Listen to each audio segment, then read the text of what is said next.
Bonjour à tous et bienvenue dans ce nouvel épisode du podcast Punkin Dev.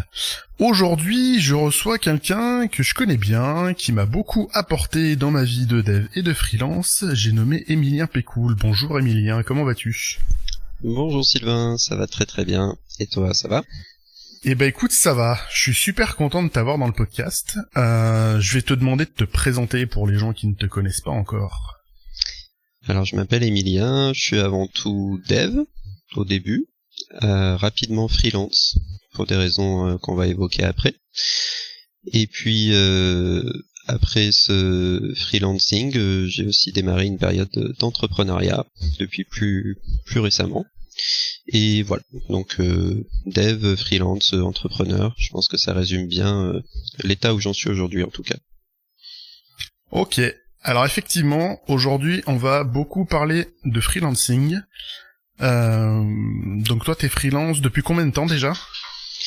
Depuis 9 ans, puisque depuis 2013, je me suis lancé en avril 2013. J'avais 4 ans d'expérience au moment où je me suis lancé. Donc t'es freelance depuis 9 ans. Alors moi, ça fait moins longtemps, souvent, ceux qui m'écoutent un peu régulièrement, ça fait un peu plus de 4 ans, moi, que je suis freelance. Qu'est-ce qui t'a poussé vers le freelancing ? Pourquoi tu t'es retrouvé un peu là-dedans à l'origine ? En fait, comme beaucoup d'autres personnes, c'est principalement parce que je cherchais du sens dans mon travail.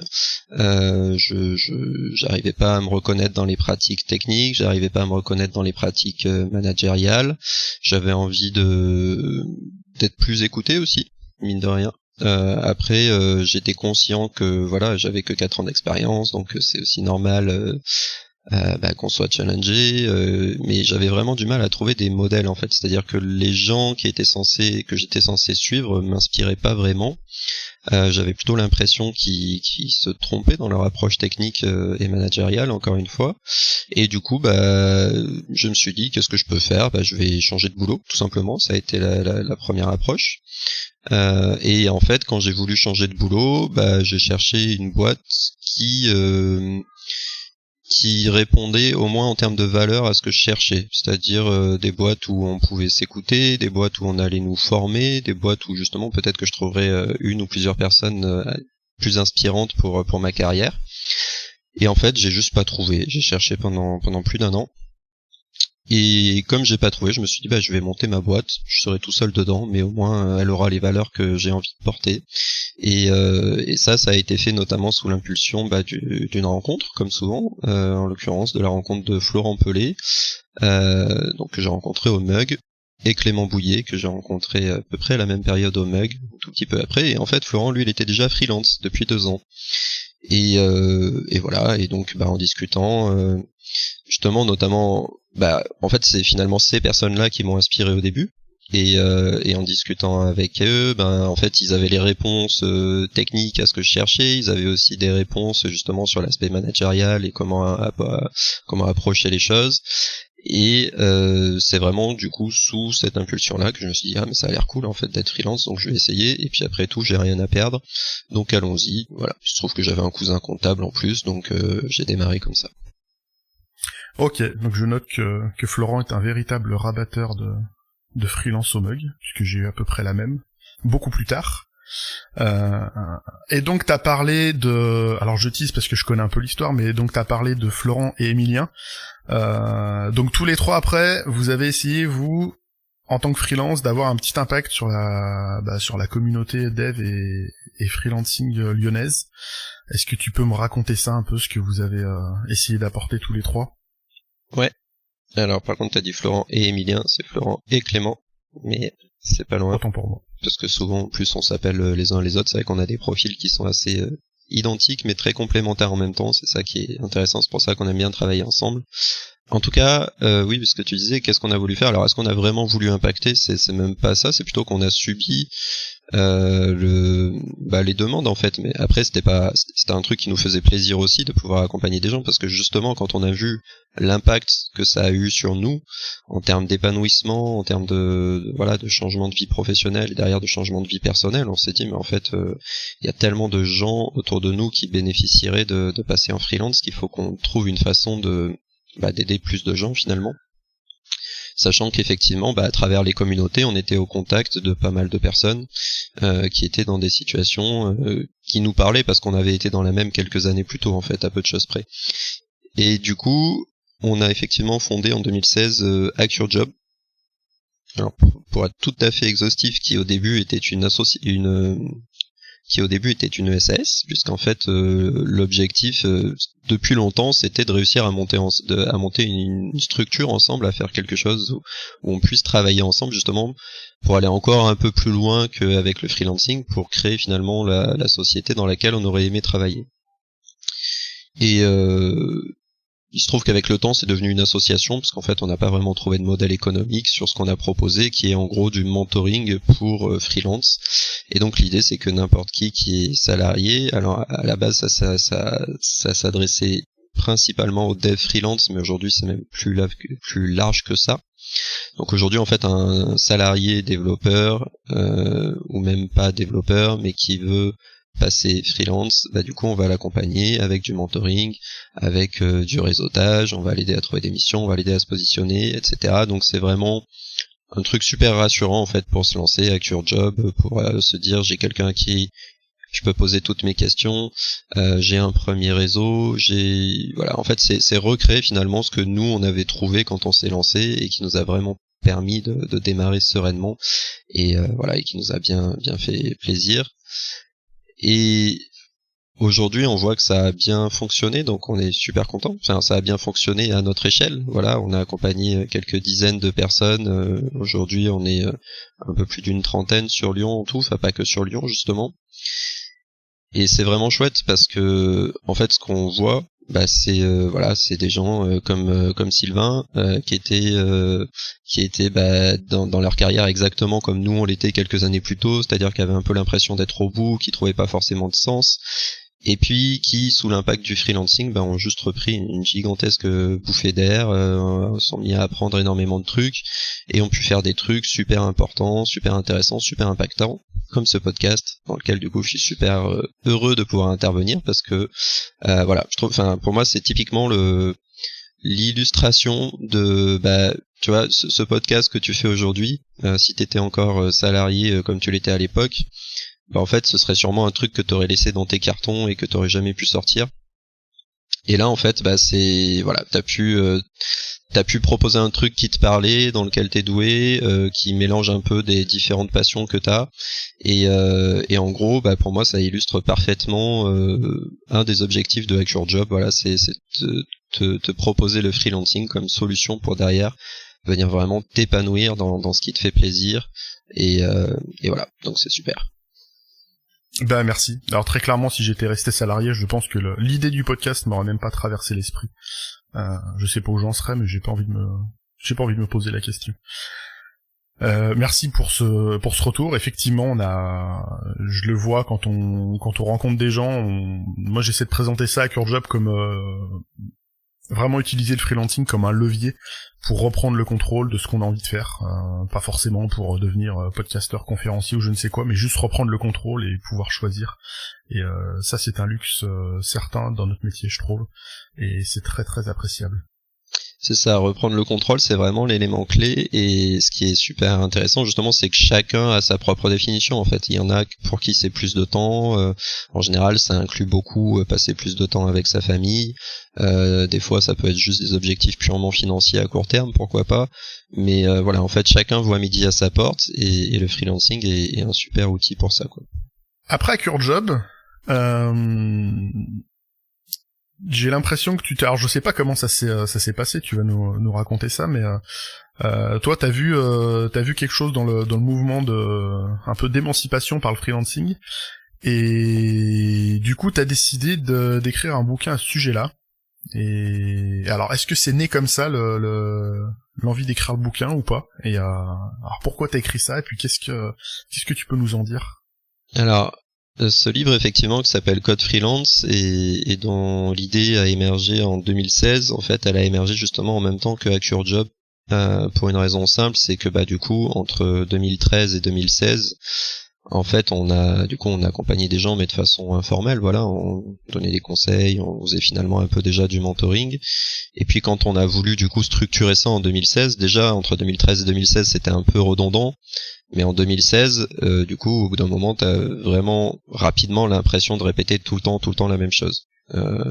Ce que tu dois commencer à vivre aussi, parce que maintenant que t'as un peu d'expérience et que les gens te posent des questions, mais en fait tu te rends compte que c'est toujours les mêmes. Comment tu fixes ton TJM, comment tu fais si tu tombes malade, comment tu trouves tes clients. Donc en fait c'est un peu tout le temps ces mêmes choses là, et du coup, et puis en plus justement, nous en plus on mettait toujours une couche un petit peu, justement comme on vient de le faire là, pour parler de la vision qu'on avait du freelancing, d'expliquer que c'était vraiment un mouvement d'émancipation, qu'à la limite si tu trouves une façon de t'émanciper qui passe pas par le freelancing, c'est très bien aussi, et que finalement c'est ce qui est important, c'est surtout de trouver ce qui te correspond le mieux. Et du coup, à force de répéter ça, est née l'idée de se dire tiens, on pourrait écrire une sorte de petit guide. D'ailleurs au début il s'appelait le guide du freelance intergalactique. Voilà, il est né comme ça parce qu'en fait on avait mis certaines choses par écrit. C'est pour ça d'ailleurs je le dis aussi dans le livre que pour moi c'est vraiment une sorte de co-ouvrage, au moins au début, parce qu'en fait c'est très inspiré, très nourri de toutes les discussions que j'ai pu avoir avec Clément et Florent, et puis avec tous les gens qu'on a accompagnés. Et c'était, en tout cas l'idée de base, c'était vraiment de dire plutôt que de répéter tout le temps la même chose, en fait on va proposer ce livre aux gens qui arrivent chez Hack Your Job, et comme ça ils auront à la fois des choses très concrètes sur comment démarrer, ça répondra un peu à toutes leurs questions pratico-pratiques que tout le monde se pose quand il veut se lancer, et en même temps ça leur donnera une certaine vision qui est du coup plutôt celle de Hack Your Job, et donc a priori des gens qui en font partie. Comme ça il pourra tout de suite voir si effectivement c'est un truc qui lui parle ou pas. Donc c'était vraiment cette idée là, c'est comme ça que c'est né en 2016, et c'est comme ça que ça a été publié pour la première fois en 2019, parce qu'en fait ça prend du temps d'écrire un livre, même s'il ne fait qu'une centaine de pages. Mais voilà, c'est un super projet, moi j'aime bien écrire. D'ailleurs c'est un truc qui me frustre un peu en ce moment, j'ai du mal à trouver du temps pour écrire autant que je voudrais. C'est un truc que j'aime bien, mais après c'est vraiment un exercice effectivement compliqué, mais hyper intéressant, parce que ça justement, avoir des idées ou les mettre sur papier, c'est vraiment pas la même chose, parce qu'il faut vraiment se poser la question de comment tu veux le présenter, comment tu veux l'amener, est-ce que c'est compréhensible, est-ce que ça correspond vraiment au message que tu voulais faire passer. Donc voilà, c'est ça qui est vraiment intéressant. Et du coup, effectivement, tu parlais d'actu, et le truc c'est qu'en effet, le livre est sorti en 2019, mais il n'était pas parfait. Il sera jamais parfait, mais il y avait notamment des petits défauts de mise en page, de présentation, puisqu'en fait, pro tip, s'il y en a qui écoutent ce podcast et qui se posent la question d'écrire un livre, ne faites pas comme moi, ne l'écrivez pas sous Word, c'est très compliqué derrière, hein. C'est pas fait pour écrire un livre en fait. Pour écrire des articles de blog ça va bien, mais écrire un livre c'est un petit peu plus problématique. C'est un peu comme votre code en fait, hein. Si vous faites si vous avez 3-4 fichiers de code, vous en fichez un peu de la structure. Quand vous commencez à avoir tout un logiciel, vous êtes quand même obligé de réfléchir à une architecture et à des outils en fait qui vous permettent de naviguer, de vérifier s'il y a des répétitions, etc. Donc il y a des outils qui existent pour ça. À minima, il faut vraiment le faire avec des outils type ASCII-Doc ou des choses comme ça qui permettent derrière de gérer la mise en page a posteriori, ce qui peut vous éviter les écueils que j'ai eu du fait que derrière il peut y avoir des défauts de présentation, etc. Mais je fais partie de ces gens qui pensent qu'il vaut mieux faire essayer et faire plutôt que ne jamais rien faire en attendant que ce soit parfait.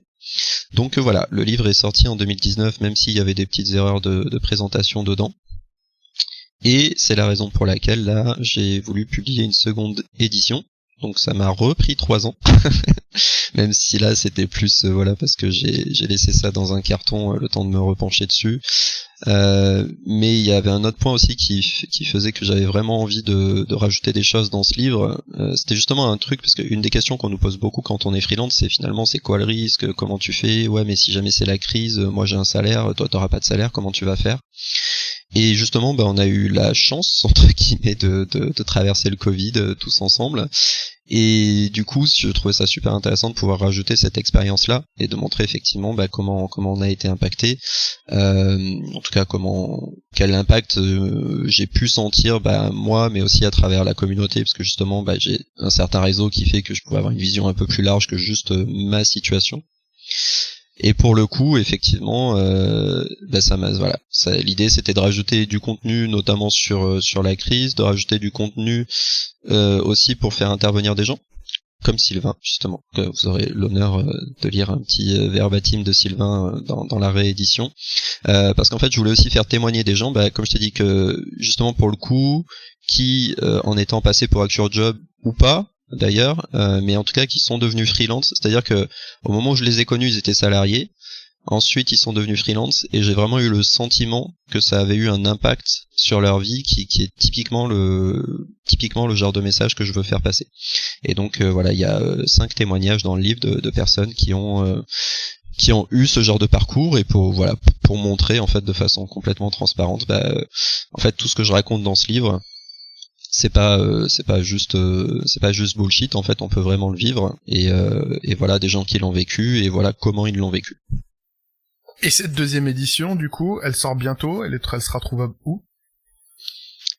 Et très bonne question, effectivement elle est déjà sortie, et en effet j'ai fait le choix de m'auto-éditer, ce qui est pas un très bon choix si on veut vendre beaucoup de livres, mais qui est très formateur aussi. Donc en fait c'est sur un site qui s'appelle The Book Edition. Et donc sur The Book Edition, vous avez toute une bibliothèque et vous pouvez trouver donc Code Freelance, publié sous le pseudonyme Warzy, ou alors vous pouvez aussi sur mon profil Twitter retrouver les tweets qui en parlent, que en général j'épingle. Donc naturellement, je mettrai le lien dans la description. Si vous voulez le prendre, allez-y. Alors moi je vais hésiter du coup, parce que j'ai une première édition dédicacée, donc qu'est-ce que je fais ? Est-ce que je me mets à jour ou pas ? Bon, je prendrai certainement, mais très bien. Alors j'étais curieux, tu t'as parlé justement d'impact, alors t'en parles dans le bouquin, si tu veux pas trop spoiler le contenu du bouquin, y a pas de souci, mais d'impact un peu des freelances vis-à-vis du Covid. Moi j'ai un retour très particulier, mais j'ai un réseau qui est quand même particulièrement biaisé, puisque dans mon cercle proche, j'allais dire, j'ai beaucoup de devs qui sont très très capés et qui ont été très très peu impactés par le Covid. Je sais pas si toi t'as eu d'autres sons de cloche, comment ça s'est passé pour des freelances, peut-être si t'en as qui sont peut-être plus juniors ou qui venaient de se lancer ou qui avaient peut-être d'autres problématiques. Je sais pas si t'as des billes à donner là-dessus, peut-être pour rassurer sur ce genre de situation, ou peut-être pas rassurer, mettre en garde sur ce qui peut arriver à ceux qui se lancent dans des périodes un peu limites. Ouais, clairement, alors déjà même des gens avec beaucoup d'expérience, moi j'ai eu des impacts. Moi perso j'ai été sorti de ma mission parce qu'en fait suivant le secteur dans lequel tu travailles, de toute façon, surtout quand tu bosses pour des grands groupes, en fait capé ou pas capé, de toute façon il faut qu'ils réduisent la masse en urgence, et évidemment les premiers qui sautent c'est les freelances. Mais ce que j'ai vu aussi, et c'est en gros ce que j'explique dans le bouquin, c'est que derrière c'est aussi toi qui retrouves le plus rapidement des missions, parce qu'en fait si c'est la crise pour une boîte, c'est vraisemblablement une opportunité pour une autre, et du coup tu vas très facilement changer de secteur en fait en tant que freelance. Voilà, c'est au lieu de bosser dans l'achat-revente, tu vas bosser dans un truc, je sais pas, dans le médical ou dans l'achat-vente d'or, tu vois, qui est beaucoup plus à la mode en période de crise. Mais du coup, t'as une résilience, je trouve, qui finalement est quelque part. En fait, c'est une adaptation qui du coup est plus élevée qu'un salarié, qui fait qu'à mon avis, au final, c'est plus moi, en tout cas, ça me correspond mieux en tant que crise. C'est-à-dire que je préfère me dire, en fait, je suis adaptable et je sais pas ce qui va se passer, mais je sais que je pourrais profiter des opportunités, plutôt que me dire, non, mais c'est bon, j'ai un salaire, peut-être que ma boîte, elle va couler, mais moi, j'ai un salaire, donc c'est bon, quoi. Ça c'est après ça n'engage que moi, mais c'est un petit peu l'idée en tout cas c'est moi un petit peu ce que j'ai ressenti pendant cette crise. Mais en effet très clairement c'était la première fois, et on l'a vu notamment chez Act Your Job, c'était la première fois en fait depuis la création de l'association que notamment des juniors qui se lançaient ne trouvaient pas une mission immédiatement. C'est-à-dire que jusqu'ici, en fait, c'était encore jamais arrivé que quelqu'un arrive, se lance et mette plus de 3, 4 mois à trouver une mission.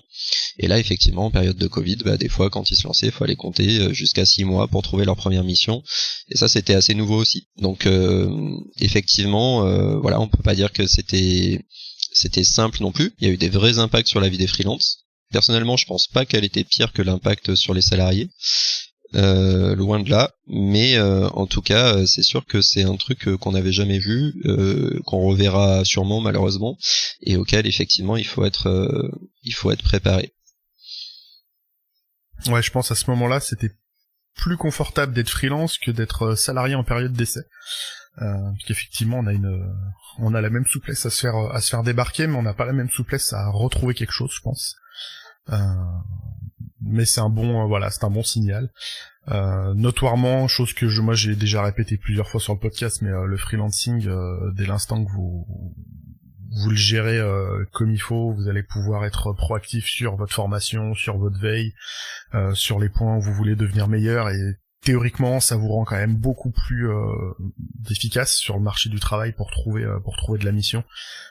Donc je pense que les quelques personnes que j'ai connues à ce moment-là qui avaient pas de mission, ils ont essayé de trouver d'autres trucs, des side projects à avancer, des choses. Quand on est salarié, je sais pas si on a cette dynamique-là un peu d'auto-amélioration, de veille, de profiter d'un temps de dispo pour s'améliorer et puis revenir sur le marché avec avec de nouvelles cordes à son arc, je dirais. Et puis il y avait un autre point pendant cette crise que j'ai trouvé assez intéressant, c'est que en fait on a vu le fameux coûte que coûte, qui a été quoi qu'il en coûte. Quoi qu'il en coûte, ouais. Exact. Merci pour la reprise. Je suis pas très bon en politique, mais en tout cas moi ce que j'ai vu c'est les impacts, c'est les effets. Alors là pour le coup c'était plutôt par rapport à Super Indep, qui est une autre. Enfin du coup justement je parlais de mon expérience entrepreneur du coup depuis 2018, toujours avec Florent et Clément, mes deux acolytes, parce qu'aussi on a créé une start-up qui accompagne notamment des auto-entrepreneurs sur leur partie comptable en gros, et du coup ça nous a permis notamment pendant la crise de voir qu'il y avait de plus en plus d'auto-entrepreneurs, c'est-à-dire que ça n'a pas du tout été impacté en fait par la crise, et de voir que finalement ceux qui étaient impactés même au niveau chiffre d'affaires, c'était moins de 5% de nos clients. Mais surtout ce que j'ai trouvé intéressant c'était la gestion des aides de l'État quoi, c'est-à-dire que là pour le coup même si en fait t'avais encore largement de quoi vivre à partir du moment où ton CA était largement impacté, t'avais droit à des aides, et pour le coup ils ont pas lésiné quoi, entre les annulations les non-paiements d'URSSAF, puis même de façon générale en fait on peut quand même saluer le fait que pendant cette crise l'administratif est devenu hyper souple, c'est-à-dire que tu pouvais payer, tu pouvais pas payer, tu payais pas, tu faisais pas tes déclarations, il suffisait de leur dire pourquoi, et puis en général ils étaient hyper compréhensifs. Donc il y a vraiment eu un vrai effort, et je trouve que du coup nous on l'avait vraiment vu sur les freelances, mais c'était au sens large en fait sur les entreprises, et je trouve que c'est quand même rassurant en fait de voir que en temps de crise, contrairement à ce qu'on peut croire, les freelances du coup sont pas spécialement oubliés. Au contraire, ils sont largement inclus, et de toute façon, il y en aura de plus en plus, et ça c'est vraiment un truc qui est fondamental aussi, c'est que du coup, ce mouvement qui est en train de devenir de plus en plus gros, en fait, ne va que s'amplifier, et du coup typiquement dans toutes ces problématiques là il faut forcément prendre en compte les freelances et l'impact en fait sur les freelances si on veut pas avoir des crises sociales monstrueuses en cas de soucis derrière quoi. Yes. Alors tu dis que t'es pas bon en politique, mais quoi qu'on fasse, c'est toujours un petit peu politique. Une remarque qui vient souvent avec le freelancing et la multiplication des auto-entrepreneurs, c'est un petit peu alors ça fait peut-être saut 2018 ce que je vais raconter, mais un peu l'ubérisation de la société. Mais est-ce qu'on n'est pas dans un mouvement justement où on pousse les gens à passer auto-entrepreneurs pour que les sociétés puissent bénéficier de plus de souplesse en précarisant des gens? C'est quoi ton avis là-dessus quand t'observes la dynamique justement? Alors déjà, je pense que c'est une super question et une super remarque parce que à partir du moment où vous êtes entrepreneur, effectivement, il faut vous poser la question de l'impact. Et ça commence dès que vous êtes freelance en fait. Même si vous êtes tout seul dans votre entreprise, en fait, ok, c'est quoi l'impact ? C'est quoi l'impact du statut que je prends ? C'est quoi l'impact des missions que je prends ?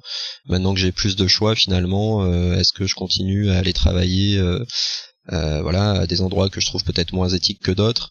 Voilà, en fait, on reprend du contrôle, on peut vraiment réfléchir à l'impact, et effectivement, du coup, avec Super Indep, le fait d'accompagner des auto-entrepreneurs, ça a été... pourquoi est-ce qu'on le fait ? Déjà parce qu'il y a personne d'autre qui le fait.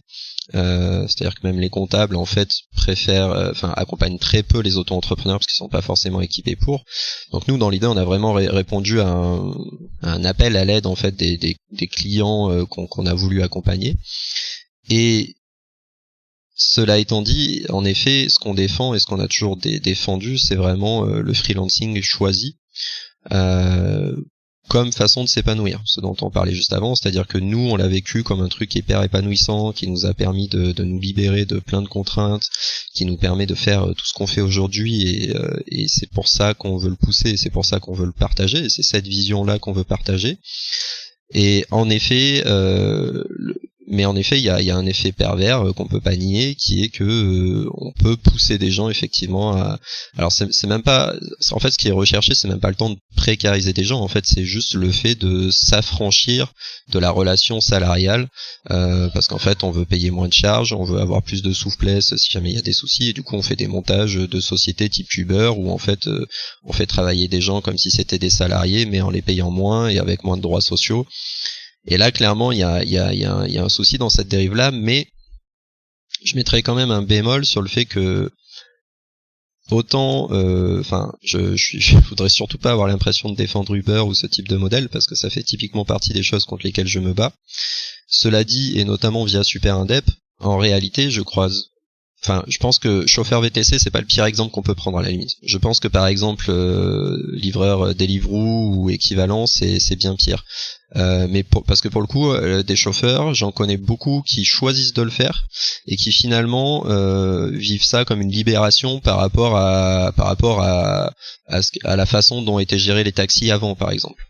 Donc il faut quand même relativiser un petit peu, c'est vraiment situationnel, ça dépend des personnes, mais par contre typiquement effectivement tout ce qui est livreur d'ailleurs je parle des livreurs Deliveroo, mais pas que, on peut parler de tous les livreurs Amazon, etc., où il y en a de plus en plus aussi qui sont en freelance, et clairement je pense qu'il y a quand même plus de situations même dans ces grands groupes où en fait c'est plus bénéfique qu'on pourrait le croire, mais c'est clair que c'est pas du tout ce qu'on veut défendre, c'est pas du tout ce qu'on recherche nous.